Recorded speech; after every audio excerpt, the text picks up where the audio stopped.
Grabe din kasi ma'am yung ugali ng manager. Konting kasalanan lang. Kung magalit, akala mo walang taong nakakakita o nakakarinig.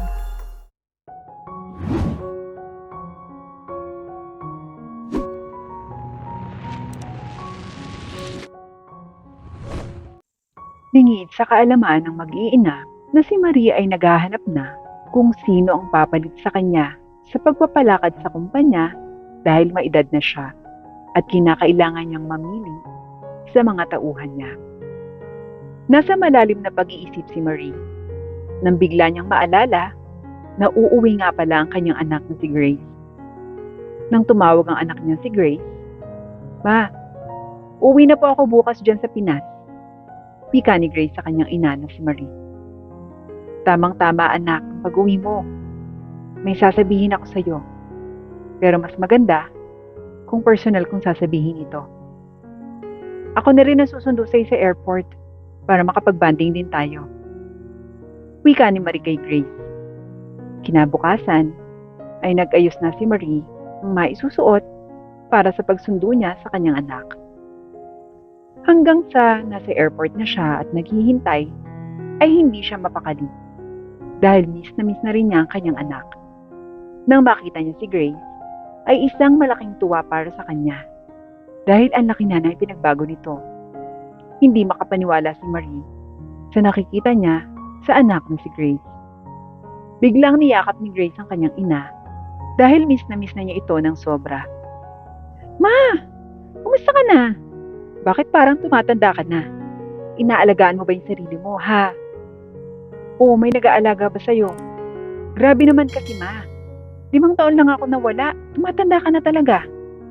Wika ni Grace sa kanyang ina. "Anak, ang dami mo namang tanong. Ganun talaga ang buhay. Tatanda ka talaga. At dapat, ready ka dun sa part na yun." "Ay, namiss kita anak. Sobrang miss. Grabe. 5 taon lang ba yun? Pero alam mo, sinong di tatanda at makakamiss sa'yo?" Wika ng ina ni Grace. Nagala-gala muna sila Grace at Marie para mawala naman ang stress ng kanyang ina sa trabaho. Sa pakiramdam ni Grace, ay kailangan na nitong magpahinga at tumatanda na rin ang kanyang ina. Kumain muna sila sa isang fast food na paborito ng kanyang ina. Nagkukwentuhan muna sila ng mga bagay-bagay na masasaya noong magkasama pa sila. Halos hindi na nila namalayan ang paglipas ng oras dahil sa sobrang saya nila. Nang matapos sila, ay nagulat sila dahil gabi na pala. Umuwi na sila para makapagpahinga. Habang nasa bahay, ay nagkukwentuhan pa rin ng mag-ina. "Mom, ang saya ko ng araw na to. Hindi ko makakalimutan tong date natin." Wika ni Grace sa kanyang ina. Nang makarating sila ng bahay, ay ihatid niya ang kanyang mami sa kwarto. Kinabukasan ay nagtungo si Grace sa restaurant ng kanyang ina para tumikim ng mga pagkain. Maayos ang mga empleyado at inaasikaso nila ang mga customer na dumarating. Pumila siya sa counter upang umorder ng mga kain niya. Si Grace ay nagmamasid-masid sa loob habang hinihintay ang mga in-order niyang pagkain. Nang makarating na ang kanyang order, ay may napansin siya. Isang babae na parang mataray. Hindi alam ng manager na ito na siya ang susunod na magpapalakad ng restaurant na pinagtatrabahuhan niya. Pinagmamasdan lang ni Grace ang isang babaeng manager sa kanyang restaurant. Kinikilatis ang ugali nito. Hindi siya muna magpapakilala sa mga ito para magulat sila na siya ang boss. Halos lahat ng empleyado sa restaurant ay pinapagalitan nito. Nang makauwi sa bahay, ay nagpahinga na siya sa kanyang kwarto. Si Grace ay sa Saudi na naninirahan at nakapagtayo na rin ng isang negosyo doon. Meron din siyang 3 anak na naiwan doon. Hindi niya akalain na sa pag-uwi niya ay dito na siya magtitigil dahil nakita niyang ang kanyang mami ay matanda na. Iniwan niya ang mga anak dahil ang akala niya ay magbabakasyon lamang siya dito ng ilang buwan sa Pilipinas. Kaya't napagpasyahan niya tumawag sa Saudi para sabihin sa kanyang mga anak ang kalagayan ng kanyang mami. Agad niyang sinabi sa kanyang mga anak ang mga mangyayari. Kaya't umiiyak ang kanyang mga anak. Mom, ibig pong sabihin di ka na uuwi dito? Tanong ng kanyang bunso. Sa totoo lang mga anak, ayoko rin naman magstay dito. Sadyang matanda na nga lang ang aking ina. Kaya wala akong choice kundi dito muna magstay. Sana mga anak maunawaan yung mami ha. Dahil sa pagkakataong ito, ngayon ko lang ulit makakasama yung aking ina at tumatanda na rin siya. Kaya mas kailangan ako ng aking ina. Huwag kayong mag-alala. Pag pwede ko na kayong iuwi dito, makakasama niyo rin ako. Mga anak, pangako ko sa inyo, kukunin ko kayo. Basta tiis-tiis lang muna ha. Dadating si mami dyan. Wika ni Grace sa mga anak niya. Lumabas siya ng kwarto at nakita niya ang kanyang ina at nakipagkwentuhan ito sa kanya. Mom, natawagan ko na po yung aking mga anak. Nag-explain na rin po ako sa kanila na dito muna ako magsistay. Tapos, kukunin ko na lang po sila. Wika ni Grace sa kanyang ina. Mabuti naman anak at pumayag yung mga anak mo na dito ka muna. Naku, alam mo namang ayos lang ako. Kasi nandiyan naman ang mga yaya natin. Wika ng ina ni Grace. No ma'am, mas mabuting ako na lang yung magbabantay at mag-aalaga sa inyo. Para naman may makasama ko kayo. Alam niyo naman, matagal akong nawala. Kaya ako naman po yung babawi sa inyo ngayon, ma'am. Wika ni Grace. O sige, ikaw ang bahala. Kumusta naman ang lakad mo kahapon, anak? Naku, ma'am, pumunta ako sa restaurant. At doon ako kumain. Kaso, yung manager mo, parang ang sungit. Kaya ayun, hindi ko masyadong nagustuhan and umuwi na lang ako. Hindi ko rin naman ipinaalam na ako ang magiging boss. Mas gusto kong magulat sila sa akin. Grabe din kasi ma'am yung ugali ng manager. Konting kasalanan lang. Kung magalit, akala mo walang taong nakakakita o nakakarinig. Kaya ma'am, may idea ako. Magpapanggap akong waitress sa restaurant ng mga isang buwan para malaman ko po yung ugali ng manager. Pero ma'am, hindi muna ngayong buwan. Dahil magpapahinga po muna ako at babantayin po muna kita. Siguro next month ako mag-a-apply. Okay po ba yung idea ko? Tanong ni Grace sa kanyang ina.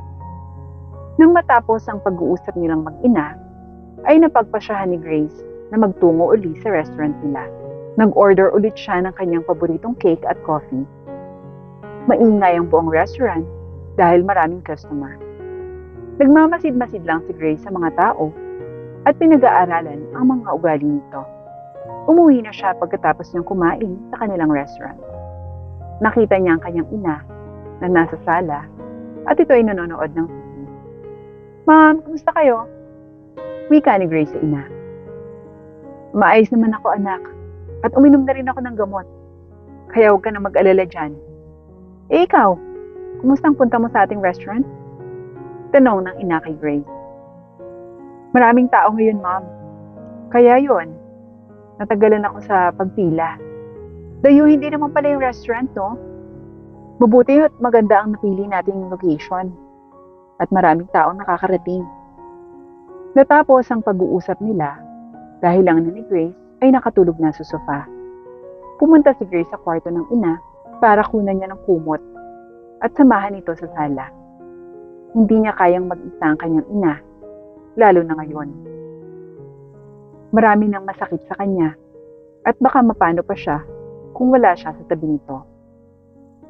Kinagabihan ay nagising ang kanyang ina at ito ay kumain na pala ng hapunan. Anak, kumusta naman ang mga anak mo sa Saudi? Lagi mo ba silang tinatawagan? Wika ng ina ni Grace. Ma'am, lagi ko po silang kinakamusta. Siyempre, sobrang miss ko na rin po eh. Hindi ko maisip na mapapahiwalay ako sa kanila. Kaya medyo nahihirapan din ako mag-adjust. Wika ni Grace. E di anak, mas mabuting kunin mo na sila. Malapit-lapit ka na rin naman mag-apply sa ating restaurant. Wika ng ina niya kay Grace. Ma'am, hindi po ganun kadali yun eh. Kasi po, nag-aaral pa sila. Siguro, Pwede ko silang makuha pag bakasyon na at mai-transfer sa susunod na pasukan. Kaya mag-apply muna ako sa sariling restaurant natin. Wika ni Grace sa kanyang ina. Makalipas nga ang isang buwan, ay nagpasya na siya na mag-apply dito sa kanilang restaurant. Nagtungo siya sa restaurant upang dalhin ang kanyang resume. Nang makapagpasa siya, ay hindi na siya nag-abalang maghintay pa dahil tatawagan naman daw siya para sa interview. Makalipas ang ilang araw, ay natawagan na siya at doon ay interview na si Grace. Pinapunta siya ng manager sa restaurant sa opisina para ma-interview siya. Hi! Ako nga po pala si Grace at lahat po na ipapagawa niyo sa akin ay kaya ko. Wika ni Grace sa manager na dalaga. Mabuti naman kung ganon. Kaya bukas ay pwede ka nang mag-start. Mga 8 ng umaga, pumunta ka na dito para sa first day mo. Wika ng manager kay Grace. Pagka-uwi niya sa bahay, ay agad niyang sinabi sa kanyang ina na nakapasok na siya at hindi pa rin niya ipinaalam kahit kanino na siya ang magiging boss dito. Mom, pasok na po ako sa restaurant bilang waitress at bukas na bukas din ako magsisimula. Grabe, sobrang maldita ng manager mo, ma'am. Palibasa, hindi ako kilala. Kaya gano'n na lang magtaray sa akin. Kinabukasan ay maagang pumasok si Grace sa restaurant. Ngunit pagdating niya ay hindi pa bukas ito. Naghintay muna siya ng ilang minuto at maya-maya nga ay nagdatingan na ang iba pang mga kapwa niya empleyado. Huling dumating ang manager na nagbukas ng restaurant upang makapag-ayos at makapaglinis na sila sa loob. Dali-dali silang nag-ayos at kanya-kanya sila ng gawain para mapabilis ang mga gawain sa restaurant. Halos katatapos lamang nilang maglinis, ay may nagdatingan ng mga tao para mag-almusal. Mabuti na lang at mabilis silang magsikilos at meron ang nakadisplay na marami ng pagpipilian. Mahaba ang pila sa counter, kaya't ang iba ay naghanap na ng mauupuan nila. Sa dami ng tao tuwing umaga, ay grabe rin ang kanilang pagod. Mabuti na lamang at hindi tipid sa staff ang kanyang ina, kaya't lahat ay nakakakilos ng kanya-kanya.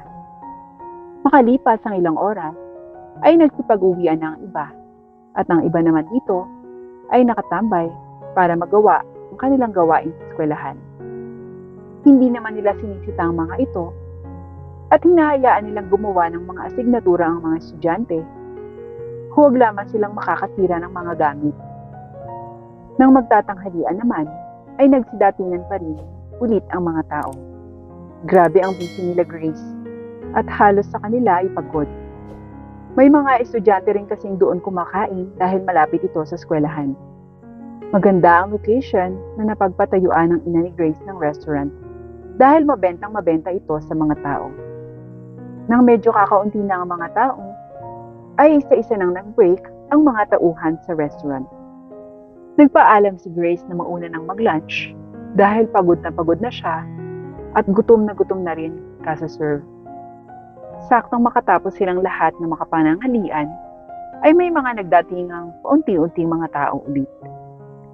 Kaya naman abala sila Grace at hindi na talaga sila nakakapag-usap sa kanilang sobrang kabisihan. Merienda na, kaya't marami na naman ang mga tao. Halos araw-araw ay ganoon ang kanilang sitwasyon. Kaya't kinakailangan na ang lahat ay kumilos ng mabilis. Nang dumilim, ay marami na naman ang mga tao at talagang sobrang pagod at busy nila. Hindi na nila namamalayan ang mga oras hanggat naubos na rin ang mga tao. Kaya't nag-asikaso na sila upang makauwi sa kanilang bahay. Dahil sa pagod ni Grace, ay nagpahinga muna siya sa isang convenience store. At nang makapagpahinga, ay agad na rin umuwi siya para matulog na. Dahil kinabukasan, ay maaga na naman ang pasok niya sa kanilang restaurant. Nagpahinga siya saglit matapos makauwi at maya-maya ay niligo na para mawala ang nakakapagod na araw. Nang matapos na siyang maligo, ay tinawagan niya ang mga anak at nangamusta sa kanila. Nak, Kumusta kayo dyan? Miss na kayo ni Mommy. Konting tiis na lang. Magkikita rin tayo ha. Huwag niyong pababayaan yung mga sarili niyo dyan. Mahal na mahal ko kayo. Wika ni Grace sa mga anak. Kinabukasan ay maaga ulit siyang umalis ng bahay upang hindi abutan ng traffic. Subalit, inabutan pa rin siya ng traffic ng araw na yun. Kahit pagdating niya sa restaurant, ay pinagalitan agad si Grace ng manager. Hindi na lamang sumagot pa si Grace para wala ng away na maganap pa. Maya-maya ay dumami na ang tao at kumilos na sila. Busy ang lahat at walang oras para makapag-usap. Kinabukasan ay nagpasya si Marie na sumama kay Grace patungo sa restaurant para ipaalam na si Grace ang papalit sa kanya bilang boss. Nang makarating sila sa restaurant, ay agad binati ng mga empleyado ang ina ni Grace. "Good morning po, madam," wika ng isang waitress. "Madam, ang aga niyo naman pong dumalaw. Halos kakabukas lang po natin wika ng manager sa ina ni Grace. "Ayos lang yon, at ako'y sumabay dito kay Grace papunta. Namiss ko na rin kasi yung mga pagkain natin dito. Palagi nilang pagkain sa bahay ang kinakain ko. At mamaya nga pala, may mahalaga akong announcement," wika ng ina ni Grace sa mga empleyado at sa manager. Nang makaupo, ay binigyan na nila ito ng kanyang paboritong cake at coffee. Si Grace naman ay nagsimula na bilang waitress dahil nagdadatingan na ang mga tao. Kumikilos na silang lahat nang biglang sabihin ng ina ni Grace na siya ang papalit sa kanya bilang boss. "Announcement, everyone! Si Grace ang papalit sa akin bilang boss nyo. Siya ang aking anak na umuwi dito galing Saudi. Siya na rin ang pinamahala ko dito sa aking restaurant dahil may experience din naman siya sa ibang bansa. Kahit hindi na ako nagdalawang isip pa para dito," wika ng ina ni Grace. Nagulat ang lahat sa narinig mula sa kanyang ina. Hindi sila makapaniwala na anak pala siya ng may-ari ng restaurant. Lalong-lalo na ang kanyang manager dahil alam niyang may kasalanan siya kay Grace, kahit hindi siya makatingin ng diretso dito. Matapos i-announce ng ina ni Grace, ay nagsibalikan na sila sa kani-kanyang mga trabaho. Hindi na muna nagpalit ng damit si Grace dahil maraming tao kumakain dito. Kinausap ng manager si Grace.